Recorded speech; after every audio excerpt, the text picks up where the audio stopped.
Welcome back to your studies on fiction writing. I'm Kenny Noble, your instructor for this course. Of all the topics we've discussed in this fiction writing course, I've got to say I believe the topic of emotions is the most important element in your fiction. A well-written story that doesn't touch the reader's emotions will have little or no effect on the reader. However, a poorly written story that reaches out to the reader's emotions will be remembered a long time. When you touch the reader's emotions, they'll overlook and forgive writing mistakes and even poor writing, because we all read for emotion. When you read a good story and talk about it to others, often it is not the plot that stands out to you. Most of the time, what you remember and talk about after you read a book or see a movie are those emotional moments. It's those hard times of decisions and conflict that face the character that you remember. When we read a story and then tell our friends about it, we don't tell them about the plot, and usually we don't tell them much about the storyline. What we tell them is a situation in the story that was humorous, or a situation in the story that was fearful, or even a part where tears rimmed our eyes. So what we tell them and what we remember about a story are usually those emotional parts of the story. And I gotta say, as fiction writers, we have to accept that we're in the emotion delivery business. People come to stories to make sense of life and the world around them. Even though it's a fiction story, they still expect to find answers in the story, because too often their own life doesn't make sense. And so they want to believe if this character in the story fought against tremendous odds and won, they subconsciously want to believe that in their own life, eventually things will make sense and they will win. And so we have an obligation to the reader to deliver that emotion that they come to the story expecting. So emotion is a critical element in fiction, and without it, our stories are going to be flat, dull, and uninteresting, and people will be putting our books down, and the bookmark will not make it to the back. But it's those emotions and feelings that grab us and capture our attention and pull us into the novel. Without emotions in your stories, you're just writing events. You're not drawing the audience into your story. So to be a successful writer, you have to evoke the emotions. And to do so, you have to create emotional characters, because we feel what the character feels. The reader feels what the character feels. If the character is feeling fear, then the reader feels it. I remember reading stories that were a requirement for my college classes, where I had to get out of bed at night and went and double-checked to make sure the door was locked. All of us have read stories that's made us laugh, that's brought tears to our eyes. Stories that we've thought about the next day or days later. And that's what we want. We want the audience to be emotionally involved in our stories. And too often we have the flaw that when we sit down to outline or work on thoughts for a story, we work on the plot first. When in reality, to write a successful story, we should be working on the emotional story first. Now that may sound strange and maybe even contradictory to you, because we always talk about beginning with our story idea and then building upon that. And there's certainly nothing wrong with having your overall storyline worked out and know how it's going to progress and know what the ending is going to be like. But somewhere at the very beginning, you have to stop and consider your character, because what the story is really about is that transformation, that growth of your character. More than finding great treasures, more than attaining to great reputation, more than finding true love, more important than all those things is the growth of the character and the character's development. And in the end, it won't matter if our story is about a dog sledding in Alaska or a group of monks that are living on the mountainside. What really matters is our ability to touch the reader with our story. So enough. How do we evoke emotions in the reader? Number 1, the character must feel emotions. As I said earlier, the reader feels what the character feels. So if the character has a knot that forms in his stomach, if perspiration breaks out on his forehead and cold beads of sweat run down his back, then the reader will feel that, as long as we care about the character. The first step is the character has to be someone that the reader cares about. And once you have sympathy or empathy or admiration in the eyes of the reader for your character, then you've latched on to the reader's heart, and the reader will begin to feel what the character feels. So how do we make our characters likable by the reader? There are numerous ways. You could make the character a victim, somebody we feel sorry for. Show that your character has been mistreated or some undeserved injustice has been done to them. Some bad luck, some misfortune. Perhaps give your character a physical handicap. Make your character haunted by the past. Or they're wounded, they're carrying some wound around, or repressing their pain. Show that your character has been betrayed or abandoned or rejected. Show that your character has made a mistake, and now he or she regrets it. Put the character in jeopardy. Put them in a position that there's no way out, that they're in a dilemma. That either choice they make, they're going to lose. Show that your character's kind, that they help others, that they make sacrifices for the less fortunate. Show that your character is liked by children or animals. Have your character to risk his or her life for someone else. Show that your character is fighting for some just cause. Reveal that your character is loyal, faithful, dependable, ethical, responsible. Show that your character is important to other people. When other people talk about your character, we like them before they're even on the stage yet. Give your character desirable qualities. We like characters that have power, that have charisma, that show leadership, or characters that are in some glamorous profession. Show that your character has passion, or that he or she is clever, or they're wise, or they have a good wit. So that's a long list of desirable traits you can give your character. Of course, you'll pick out only 2 or 3 of those elements and apply them to your character. And once you engage the reader to like the character or have empathy for them, then and only then can the reader begin to feel the same emotions that the character feels. One thing you might do is watch and observe emotions in others. Train yourself to watch other people and observe how they express their emotions. How they look, what they do, what they say, what gestures do they use.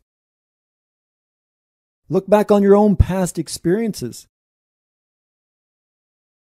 What emotions did you have when certain situations arose in your life? Experiences that you were involved in, how did it affect your emotions?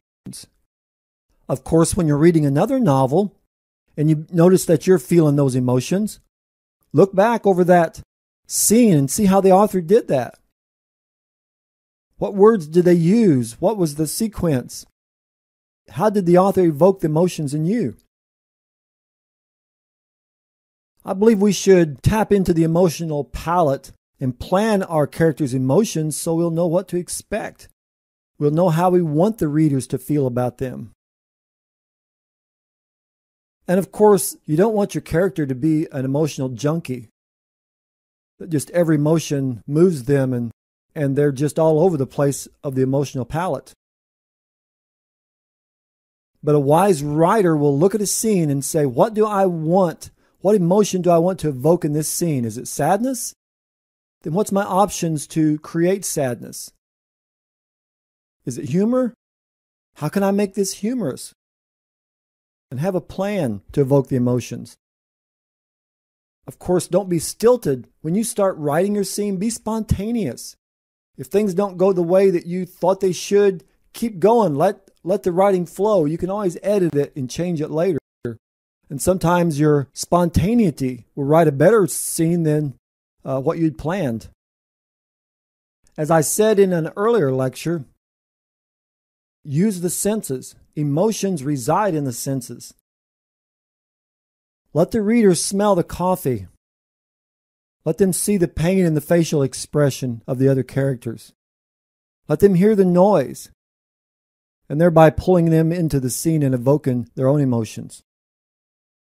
Readers like to be touched by the story, and so they like to imagine themselves in your world, in your situations that you're creating.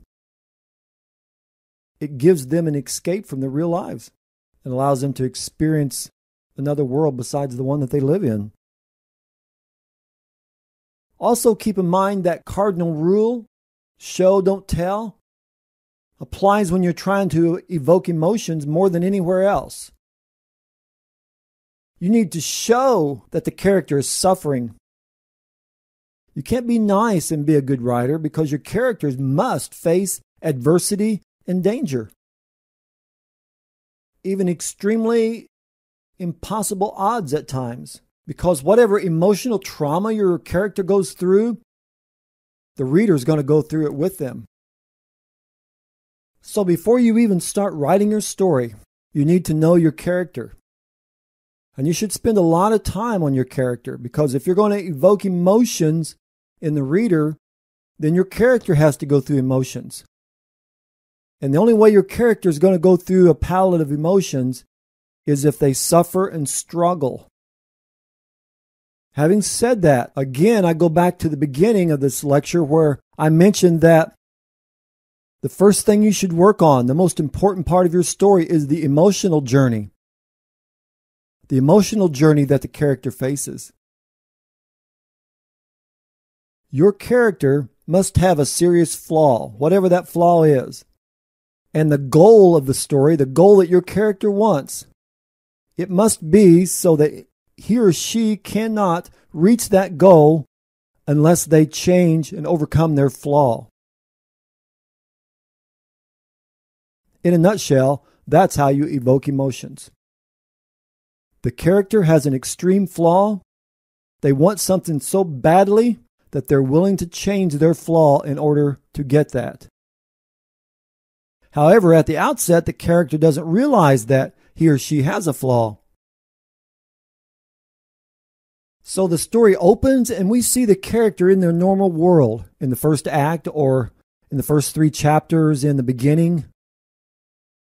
And we see their flaw. Maybe their flaw is that they can't stand up for themselves. They're always subservient to others. They have no backbone. And maybe we learn later in the story that the reason they developed that characteristic, that flaw, was something major in their life happened. Something traumatic happened that they developed that flaw in order to protect themselves. So this flaw became somewhat of an armor to them because they decided maybe it's easier to be subservient and to do what others impose upon them to do rather than to fight back. Because they fought back one time and something major, some catastrophe happened and they had a tremendous loss in their life. So for a long time now, they've used this shell, this armor, to protect themselves. However, right after the story opens in the beginning, there's an inciting incident. Something happens that they can no longer go on in life as normal, Because if they don't overcome that flaw, they'll never reach their goal. Even so, usually the character doesn't realize they have that flaw. Maybe others have told them that you're subservient, you're letting people boss you around. And just off the top of my head, maybe the character has an opportunity for a job promotion, but they can't get that job promotion until they stand up for themselves and fight against the competition or the antagonist who also wants the same job. So they can no longer go on like this because now there's something that really matters to them. They want that promotion. They want that to be plant manager in that new location. And so does the antagonist. And the antagonist is going to make sure that they don't get it. So no longer can the main character go on like their life was before. And when we see that flaw, we begin to root for them. And we see the flaw as a reader before the main character ever sees the flaw. And when we see that character struggle and fail, we recognize those same failures in our own life. And we become emotionally involved and we root for them. And when they cry and when they fall down and have a struggle to get back up, then we can hardly keep from being emotionally moved because we see their pain, because it reminds us of our pain that we've had. That's just one example, but the main character has to have a flaw, and that's how you're going to evoke the emotions in the reader, is by the story really being about that inner journey, overcoming that flaw, and the main character cannot reach that goal. And as I mentioned in an earlier lecture, another example would be a romance story that the main character has been wounded before because in some romance they were betrayed. Maybe they were left at the altar. Maybe they were deeply in love with someone and that person broke off the relationship abruptly. And so to protect themselves from future relationships, that character refused to get close to anyone. So they won't date. They won't talk with people of the opposite sex hardly. They'll not spend any time alone with a person of the opposite sex to protect themselves. That's their armor. But then something happens in the beginning of the story, the inciting incident. Something happens that they can no longer go on like that. Maybe they're put with a person that they're attracted to and they can no longer resist that attraction, but still they keep on fighting because they've been hurt before. And the reader can see that this romantic interest is perfect for the main character, but they have this armor built around them and they struggle to change. And of course, they won't change until they do a lot of soul searching and examining themselves. And somewhere around the midpoint of the story, when they receive their moment of grace, when someone tells them flat out, this is what's wrong with you, this is your flaw, or when the person realizes it for themselves, and they begin to try to change a little at a time, it's tremendously difficult for them. And we hurt with them, and we root with them, and we struggle with them because we want to see them make victories, but often they fail, but they keep trying. Until at the end, they're able to face off with the antagonist or face their most difficult task in life because they have been learning how to overcome their flaw. And when they face that dark moment or that situation at the end of the story, they're not the same character they were at the beginning of the story because they've changed. And now they're able to face the antagonist and reach their goal only because they have taken several steps to change themselves. And when you grasp that concept and make your character have a flaw and take them through an inner journey, then you'll evoke emotions in the reader. And realistically, the story of the inner journey or sometimes called the psychological journey, that story is really encased within the overall story. The plot, what the main story is about, is really the shell or the holding for the inner journey. Maybe the story is about bank robbers, but the inner journey is about someone standing up for themselves. Maybe the story is about George Bailey trying to find the stolen money. But that's just the outside story. That's just the plot.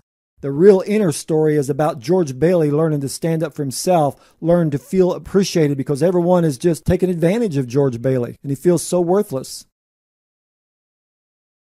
So the outside story, or the overall story as some call it, is really just the shell, the casing that holds the inner journey. And a well-written story will actually be a metaphor for the inner journey. Take Cinderella, for example. Cinderella didn't just haphazardly fall into these events of going to the ball with a new dress. First, she had desire. She was the underdog, and we typically root for the underdog. And it's that desire that evokes emotions in the audience because we want Cinderella to get her desire satisfied. She wants a new dress. She dreams of and desires a world where she's not the underdog, where she's not the mistreated stepchild. And it seems like that it's nearly taken away from her. But she has success in the end because she had this extreme desire. So be sure and give your characters desire. Give them something they want badly. And when they reach that desire, that will amp up the emotion in your story. Let's look at the old Disney children's story, Shrek. Shrek is this big, ugly ogre, and everybody's afraid of him. So he isolates himself because he feels like that's what he's supposed to do. He isolates himself because he's afraid of rejection. He chases people away because he can't try to be friendly and then people run away from him. That would be too much pain for him. And understandably, he doesn't want to open himself up for that pain. So in his mind, he's nothing but this big, scary ogre, unworthy of love. He expects people to run from him. He expects people to hate him for who he is. And he learned early on that people do run from him, and that's shaped how he perceives himself and how he interacts with the world around him. So Shrek is afraid of rejection and isolates himself. Later, Shrek learns slowly that he is a likable person, but he can't accept that at once. In fact, when Donkey tries to befriend him, Shrek tries to run Donkey off because Shrek can't see himself as having a friend. So that's his inner journey, and he has to change that. So make your hero or heroine have a flaw, a big flaw, a flaw that they've covered up, a flaw that they've used to protect themselves most of their life. But now in Act 1, or the first 3 chapters at the beginning, something happens, which we call the inciting incident. Something happens to expose them. They can no longer go on with life as they have before. They have to change, but they don't realize they have to change. So they spend the first half of the middle in the area of unknown, trying to fight against overcoming their flaw, changing. They don't want to change. And once they realize in the middle of the story that they need to change, they reluctantly begin to change a little at a time and often fail. And as the reader watches the main character fail and struggle, that evokes our emotions. We root for them. We want to see them overcome. And that's why so many stories have been written about sports teams that have been the underdog. And invariably, they can't see themselves as winning the championship because they've lost for so long. So that's their flaw, that they've accepted losing. But then somewhere about the middle of the story, they catch sight of and begin to believe that there's a possibility that they really can win. But they keep facing these setbacks. And they keep trying, and they keep struggling, they keep learning, they keep growing. And our emotions are touched as we travel the journey with them. So this is only a basic overview, just a slight touch of how to evoke emotions. There's so much more. There's lots of material out there about the character arc or the inner journey. More material than most of us want to read. But if you're serious about being a good writer, and I'm sure you are, then you want to address this. You want to learn how to evoke emotions in the reader. So we'll stop with that. I hope this has been beneficial to you. And more than anything, I hope this lecture has made you aware of your need to learn about the character arc and learn about evoking emotions in the reader.